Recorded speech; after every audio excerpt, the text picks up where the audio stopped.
So one of the great things about playing music of our time is being able to be in touch with the composers either by email or by telephone, and once in a while we get very, very lucky and we have a composer who comes and visits with us, and that's the occasion right now. Please join me in welcoming to our stage Wendy Wan-Ki Lee.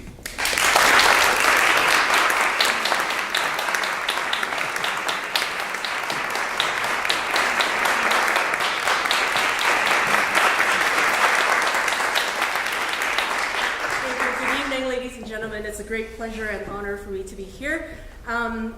Before I talk about my piece, I'd like to say a few words, and first and foremost, a big round of applause to the wonderful musicians that we have tonight. And it's really a great pleasure having them play my piece. We had a rehearsal yesterday. I had the pleasure of hearing them for the first time yesterday. It was wonderful, so I hope you'll enjoy the piece tonight. And also special thanks to Professor Julia Heinen for her patience on answering all my emails and all the questions that I had relating to my visit here. So this piece that you're about to hear is titled Silent Blooms, and it was a commission from a new music ensemble in Switzerland and called Ensemble Tag.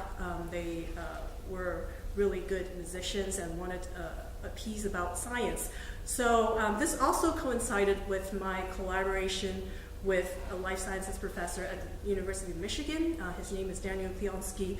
He had written extensive articles on the process of autophagy, and this is kind of what this piece is about, is sort of a musical representation of the process of autophagy, which is basically self-eating. And there are different stages of this scientific process, and so one of my goals in this piece was to somewhat capture that musically, whatever that means. So one interesting episode that I have for you was both me and the collaborator wanted something to be pedagogical so that we could use in our classrooms. And he had presented a recording of this work at a science conference. So he presented his talk, and then after that he played this piece. And we didn't expect this to happen, but a visually impaired student actually came up to him afterwards and said, well, thank you for this piece, because that helped him understand the process of autophagy, because he couldn't read he couldn't see any of the diagrams or the things that Dan had put on PowerPoint. So, Excuse me, a bit louder. Oh, sorry. So I was just saying that this piece helped a visually impaired student kind of understand the process about autophagy, and so we were very proud and happy that that was the outcome, although that wasn't quite our intention. So I hope you'll enjoy the piece tonight, and I'd love to hear any feedback from you at the reception. You will see behind. Thank you.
Thank you.